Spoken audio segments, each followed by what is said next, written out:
Assalamu alaikum dear students. My name is Muhammad Shoaib. I hope you will be doing great from your side. Today we are going to start first year second chapter, that is vector and equilibrium. इस chapter में हम देखेंगे कि हमारे पास vectors क्या होते हैं, vectors की कौन सी टाइप्स हैं, वेक्टर को कैसे ऐड कर सकते हैं और वेक्टर को कैसे सब्ट्रैक्ट कर सकते हैं। इसी तरह जो हमारे पास दूसरी मेन टर्म है वो है इक्विलिब्रियम। इसी तरह हम देखेंगे कि हमारे पास इक्विलिब्रियम क्या है, इक्विलिब्रियम की कौन सी कंडीशंस होती हैं। फर्स्ट ऑफ ऑल जो फिज़िक्स है इसके फंडामेंटल्स को, इसके लॉज को समझने के लिए हमें कुछ क्वांटिटीज़ की ज़रूरत होती है। आइए कुछ क्वांटिटीज़ डिस्कस करते हैं जो हमें इस चैप्टर को अंडरस्टैंड करने में हेल्प करेंगे। फर्स्ट ऑफ ऑल हमारे पास जो है वो है फिज़िकल क्वांटिटीज़। आइए देखते हैं कि हमारे पास फिज़िकल क्वांटिटीज़ क्या होती हैं।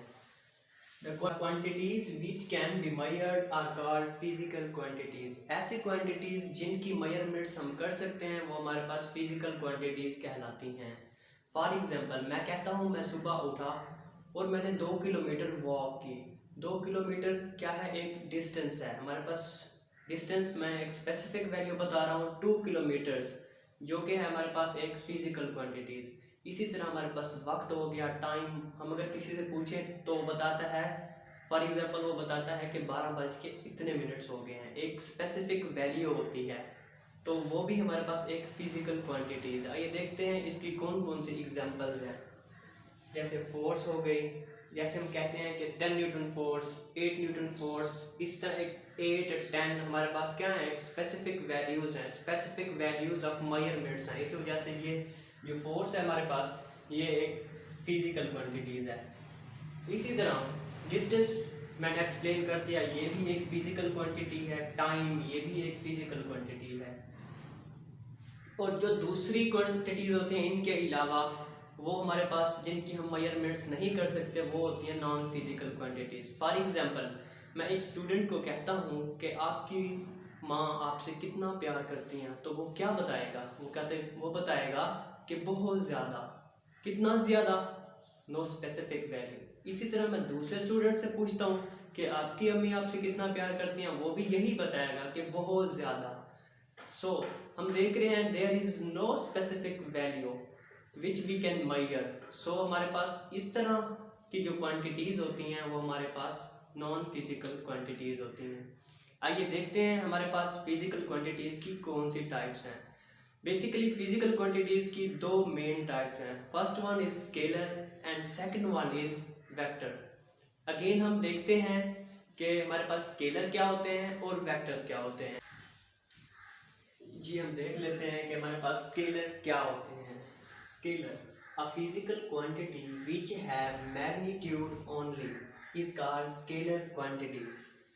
ऐसी क्वांटिटीज़ जिनको डिफाइन करने के लिए जस्ट हमें मैग्नीट्यूड, एक मिकदार की ज़रूरत होती है, वो हमारे पास स्केलर क्वांटिटीज़ कहलाती हैं।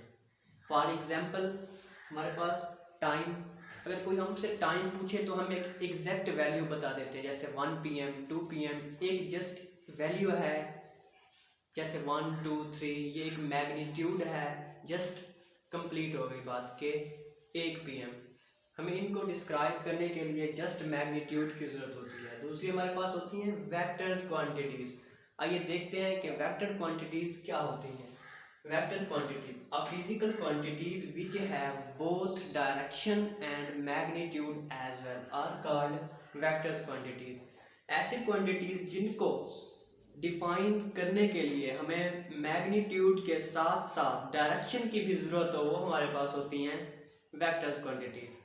फॉर एग्जांपल हमारे पास फोर्स हो गया, डिस्प्लेसमेंट हो गया, टॉर्क हो गया, मोमेंटम हो गया, एक्सेलरेशन हो गया।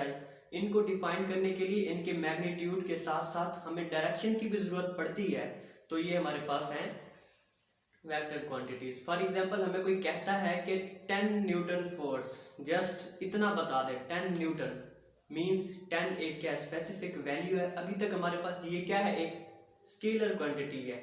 इसी फोर्स को हम डायरेक्शन दे दें तो हमारे पास बन जाती है वेक्टर क्वांटिटी।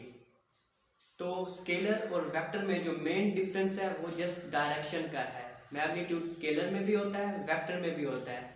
जो एडिशनल चीज़ वेक्टर में है वो हमारे पास एक डायरेक्शन होती है। अगेन हम देखते हैं कि हम वेक्टर्स को कैसे रिप्रेजेंट कर सकते हैं।